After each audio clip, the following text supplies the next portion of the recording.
Hello, and welcome to the Connectedness podcast. Just as you might have guessed, I talk about connection and connectedness on this podcast, our connection with everything in the world around us.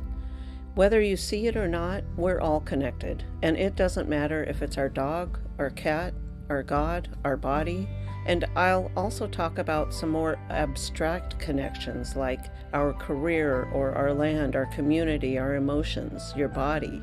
Life is all about connection, so the sooner we recognize that, the sooner we can have an easier, more meaningful life.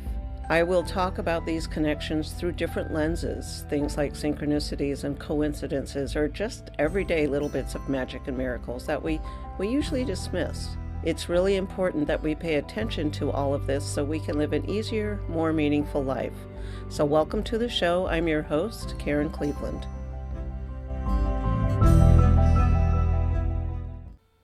Hello, I just want to let you know that the following is recorded at Amazing Grace Spiritual Center in Ballard of Washington, Seattle, Washington.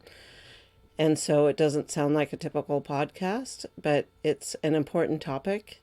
And instead of me re-recording the information, I'm just going to publish my talk. Hope you enjoy it. Talk to you soon. Imagine that you are sitting by a lake. Probably a small lake, Green Lake, Bitter Lake, Holler Lake, up in the mountains. It's still, you can see the reflection on the other side. And where you're sitting, where your bottom meets the ground, there's a little tiny rock. And so, just a little one, but it's enough to make a difference in how you feel. So you take the rock, and you throw it into the lake. Now that rock, it's so small, it's maybe pea-sized, has very little impact in the lake, but it begins to ripple out in every direction. And that irritant to you, that you then threw out into the world, is rippling out until it meets resistance. And that's a little bit like our thoughts, our actions, our words, whether they are words of peace or words of misalignment or negativity or something we don't like. So today I talk about nonviolence, and I'm talking about it through an empathetic stance. So our deeper needs and intentions and how we express ourselves.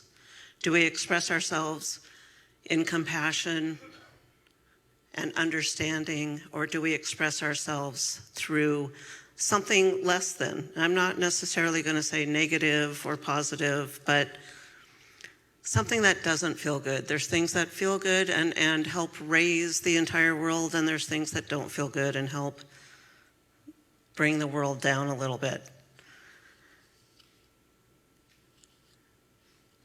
Mother Teresa says,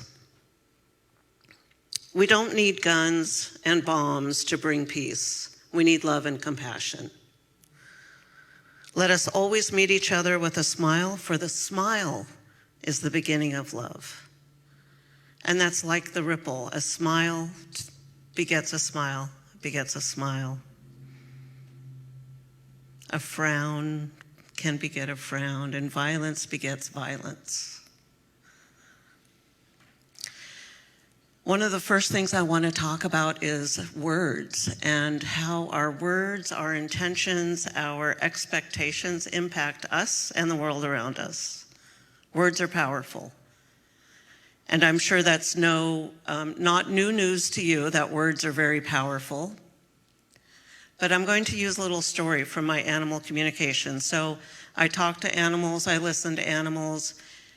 And one of the reasons that words are so powerful, not only for ourselves and other people, but for animals around the world, is because of what we do when we say or think of words.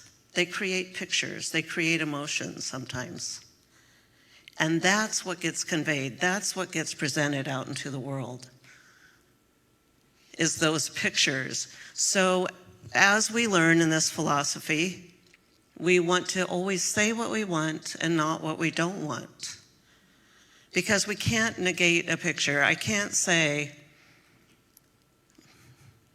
I don't want to be in debt, because the picture being created is being in debt, right? Or the idea is, the concept is being in debt.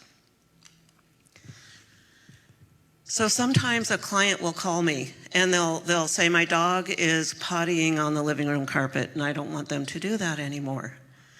And so one of the first things I tell people to do is, first of all, always talk out loud to your animals, because that's how they understand. Always talk out loud to your animals, because it helps you formulate what you want for them, and they help understand the expectations. Who in here, by the way, has animals in their lives, in their houses? Yeah, there's a few of you, right? So always talk out loud to them. Always say what you want and not what you don't want. So I tell the client, okay, what do you want? You don't want them to potty on the carpet, but don't say that anymore. What do you want? Well, I want them to go outside. I want them to keep the carpet clean. I want them to go in the litter box. I want them to go on the puppy training pad, whatever it is. So that works for a while. And then they call me back and they say, it's not working anymore. And I say, okay, and I talk to the animal, and the animal is like, well, that's what she wants me to do. That's what the expectation is. So I ask the person, okay, you might be saying potty outside, keep the rug clean, but when you're walking down the hallway and you're about to enter the living room, in your mind, what do you see on the rug? Do you see a clean rug, or do you see a soiled rug? And I know, because the dog has already told me, it's the expectation that they're expecting a soiled rug, because the animals are picking up on that. And I want you to know that this language that I can communicate to animals in is, of course, universal across all animals. We are animals. They are animals. Something that we have done, many of you still do, and you know you do, but a lot of people forget that we're born with this ability to communicate this way, because we're all energy. Everything is energy, and we're just little bodies of energy bumping into each other and sharing things without even realizing it sometimes. So words are powerful.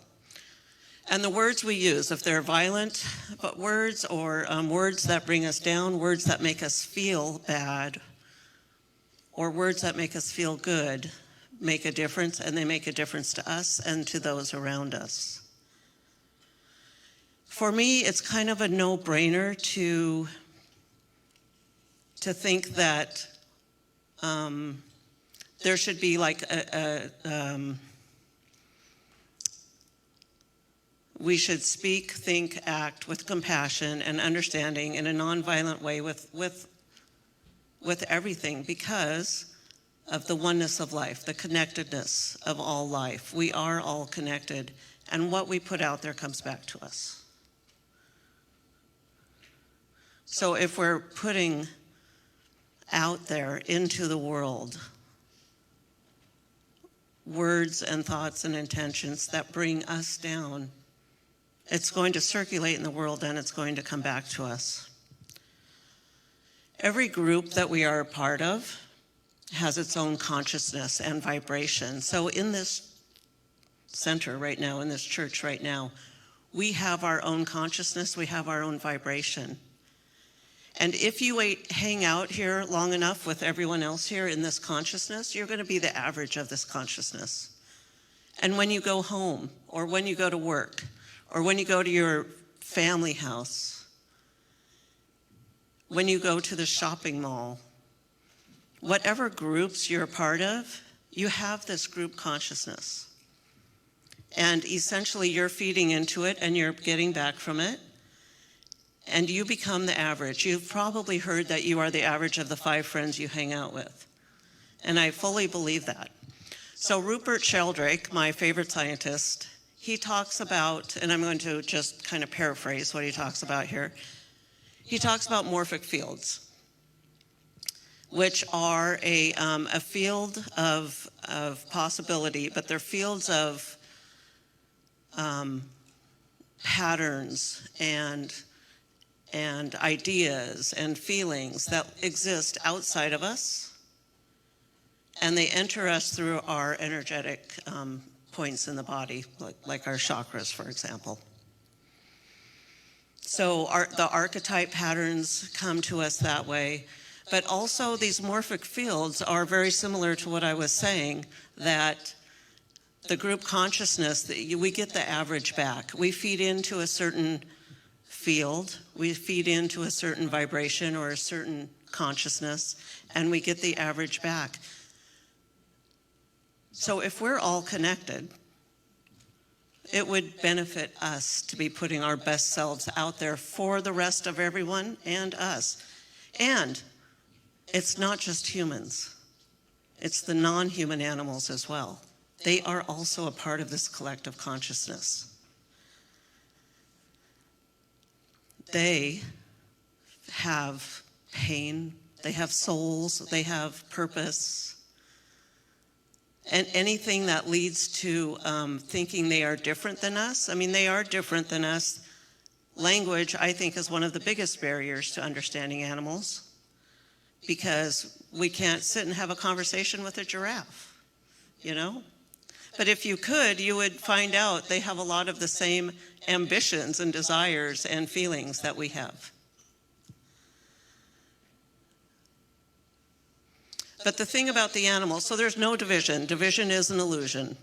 And the thing about a lot of these animals is they live nonviolence. So I go to Kenya, I take people on safaris, and I know a lot of you have connections in Kenya because of your service project.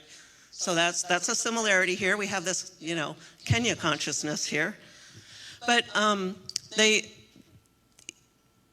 they are nonviolent by nature. So yes, they kill.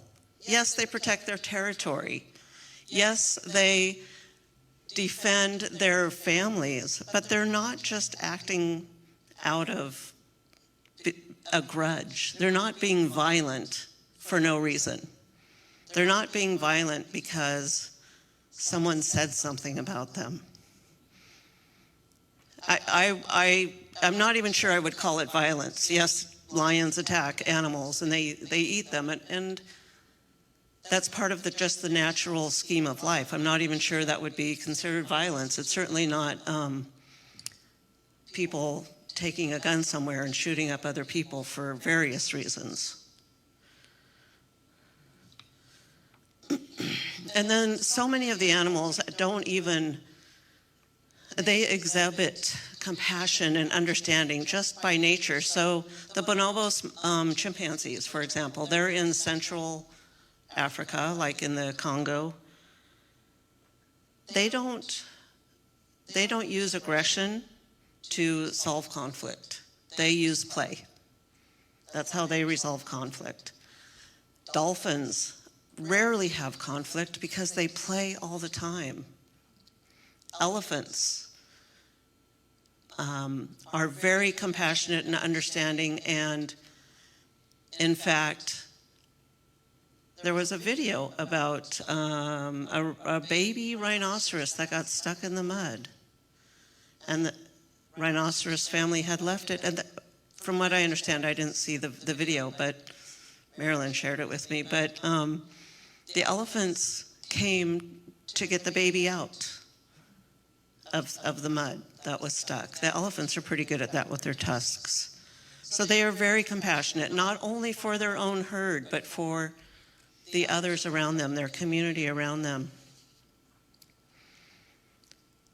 Giraffes, wildebeests, and zebras travel together often. I usually know if I see a giraffe, I'm going to see a wildebeest and a zebra shortly, because they use each other's gifts to move forward and thrive. That the giraffes have a distant vision, so they can see predators from far away. The zebras are very short, And they can see predators that are close by, hiding in the bushes. And the wildebeests have a great sense of smell and can smell them.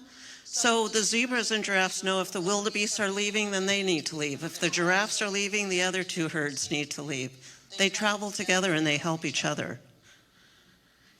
Many human rights activists, Coretta Scott King, Rosa Parks, Cesar Chavez, Gandhi, also became animal rights activists, or at least vegetarians, because they understood compassionate living and nonviolence is not limited to any one species.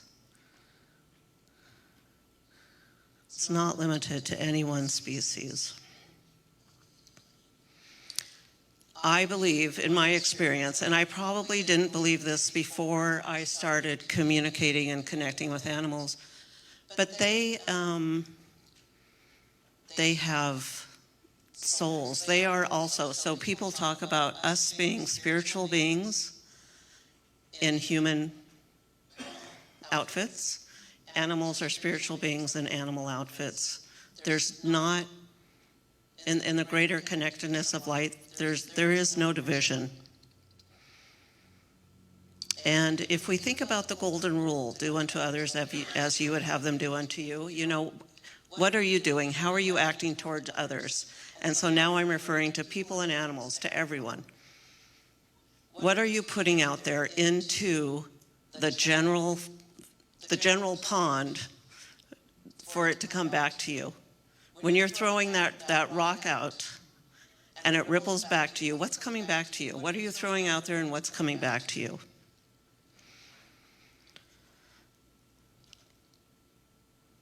So how can we change? What can we do on a daily basis to be aware of, our part in peace and nonviolence for the world and for ourselves? So I'm going to talk about 3 ways that we can actually, be mindful of it, pay attention to it. As soon as I get there. So one is mindful communication. But first of all, let me read you a quote from Ernest Holmes. We must think peace if we wish to express peace. The mind that is always confused and distraught is not at peace. The mind that is continuously upset and agitated by the little petty things of life is not at peace. It is at war with itself. It is only when the individual mind ceases combating itself that it will stop combating others. So there are dozens of ways to practice nonviolence in our personal lives. So as I said, let me just give you 3 things that we can do. Mindful communication. So one of the basic ideas of nonviolent communication is to strive to communicate with empathy and compassion. Listen actively and try to understand the perspective of others before responding. Avoid aggressive and harmful language and express yourself honestly and respectfully. So I think one of those, listen actively and try to understand the perspective of others. I'm reminded of a TED Talk I watched one time where the woman was talking about how to act interested during a conversation you're having. She's like, be interested. Actually listen to them. Don't be formulating your response on their first statement and not even hear the next 5 statements. So actually be interested and actively listening. Avoid aggressive and harmful language. So as I mentioned, words are important. If you have not recently or ever read the domestication chapter in the Four Agreements. I highly recommend it because in it he talks about just how important our words affect others, and especially young people. I noticed the other day, when I was young, in my childhood home, we had the kitchen sink, a window, cupboards, and there was a clock up here. And then the remodel happened when I was about 12, and we didn't have that anymore. But still, today, when I go into a house that has a kitchen, sink, window, cupboard, I look for the clock. Because it's just so ingrained in us when we're young. Words, habits, these are these things that we're dealing with the rest of our lives. So be very aware of the words you're using, especially with young people, but for yourself too. Everything is going into the general fund and coming back to you.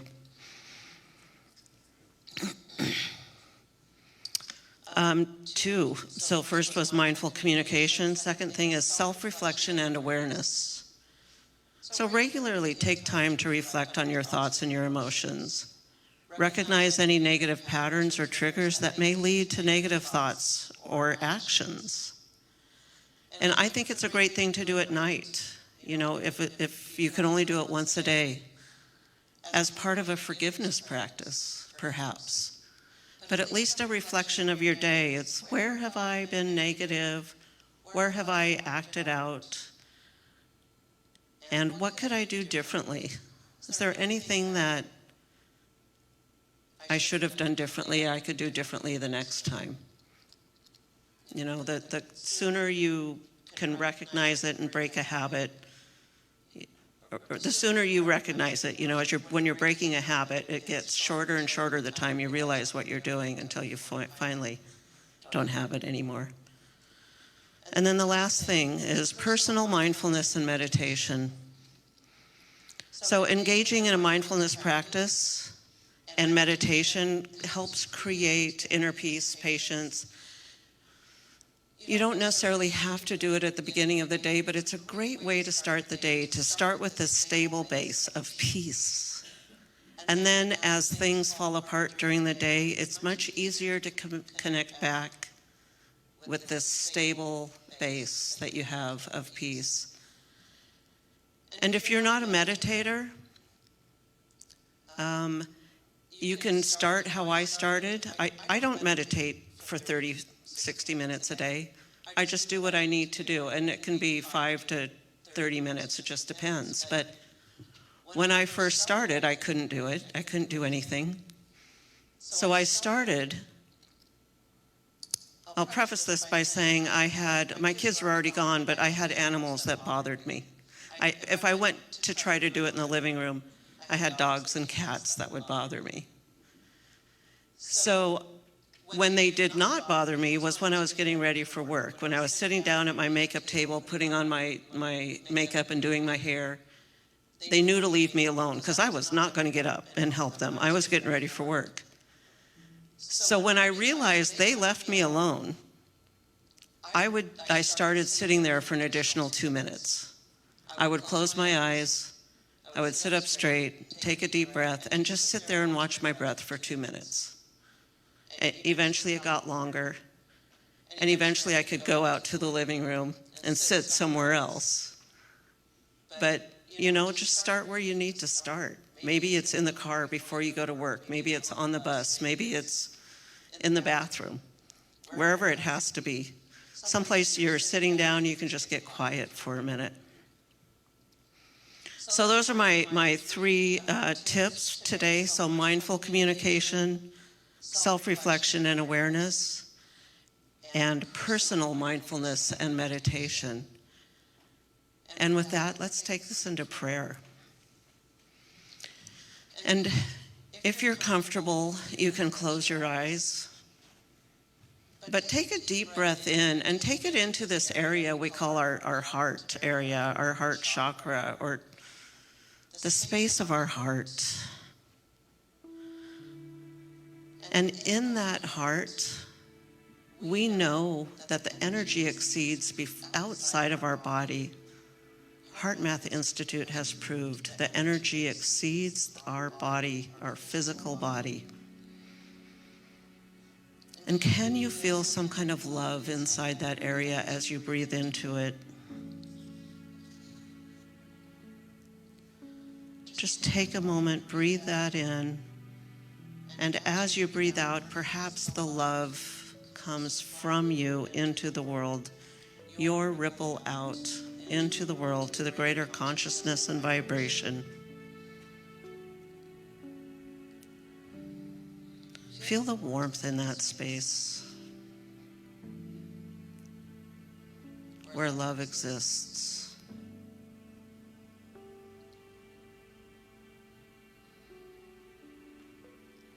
And because I know that there is love and peace in everyone, love and peace is one of our divine birthrights. It is a crystal that is inside every living being.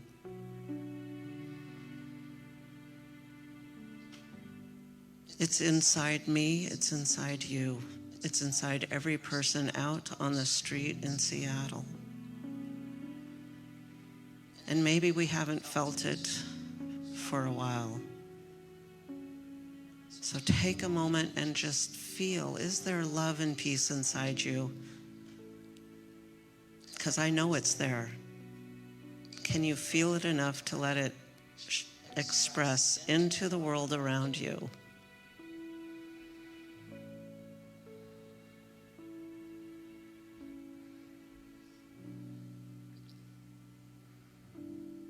Because as we express this love, this peace, that everything is going to be okay somehow, sometime,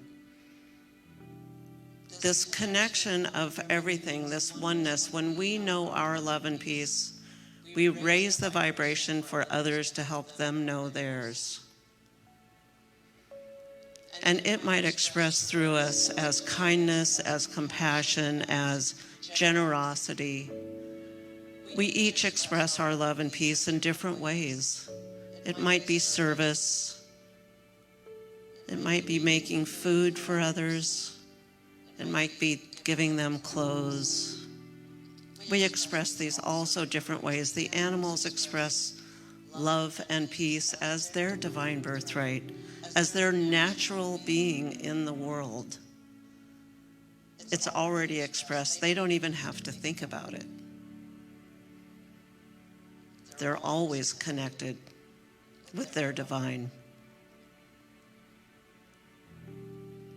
I am grateful to know that this is the truth of every single being in this room, of every single being out there in our community and out there in the world.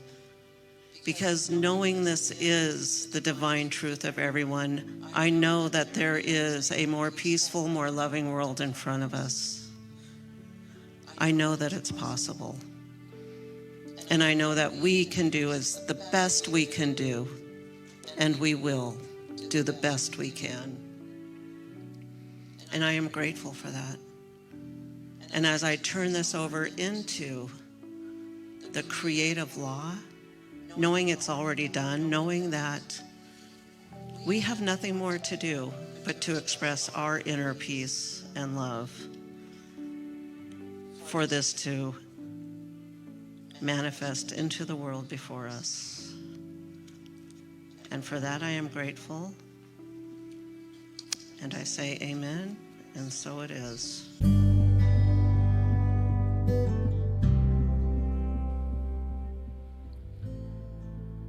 If you enjoyed the show, don't forget to head over to revkarenpodcast.com. That's REVKAREN podcast.com.